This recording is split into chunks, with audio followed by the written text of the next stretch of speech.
Depuis une semaine, on connaît l'identité de Miss France 2023, mais un documentaire de TF1 permet de retracer le parcours des différentes Miss depuis de nombreuses années, avec des anecdotes cachées sur Geneviève de Fontenay.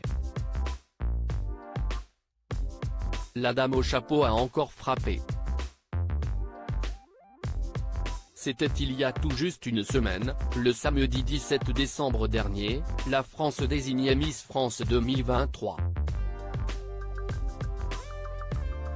CIST sans surprise Miss Guadeloupe, alias Inodira Ampio, qui a remporté la couronne, et qui va parcourir l'année prochaine les foires agricoles, salons et villes de métropole et d'outre-mer. Un sacre qui fait l'objet d'un documentaire, diffusé hier soir sur TF1, et qui permet de se replonger, en compagnie de Miss emblématiques, dans les coulisses de l'un des concours de beauté les plus anciens au monde. Une Geneviève de Fontenay très cash sur scène avec la gagnante. On le sait, Geneviève de Fontenay n'a jamais été une femme très mielleuse. Consciente de l'enjeu de son concours de beauté, elle l'a maintenu d'une main de fer, afin de montrer l'exemple en matière de savoir-être et de standards de beauté.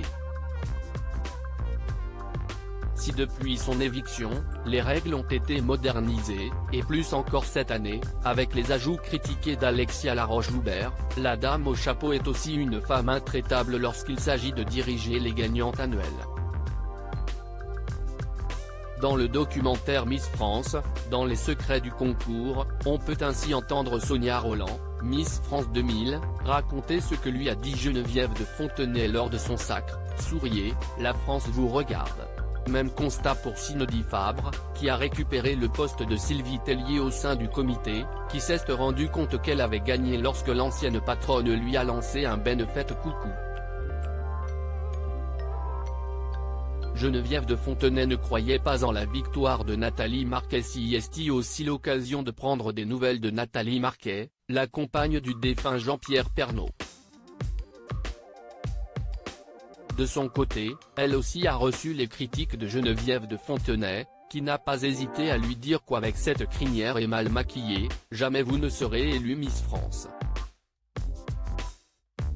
L'histoire lui donnera tort, puisque la comédienne sera élue Miss France 1987. Celle qui fut la première à être véritablement couronnée à la télévision, elle a été élue par les téléspectateurs, n'a pas hésité à balancer sur les objets incongrus qu'elle recevait de ses admirateurs, comme des slips kangourous. À lire aussi: je n'ai jamais vu quelque chose d'aussi moche. Geneviève de Fontenay dézingue l'élection de Miss France 2023.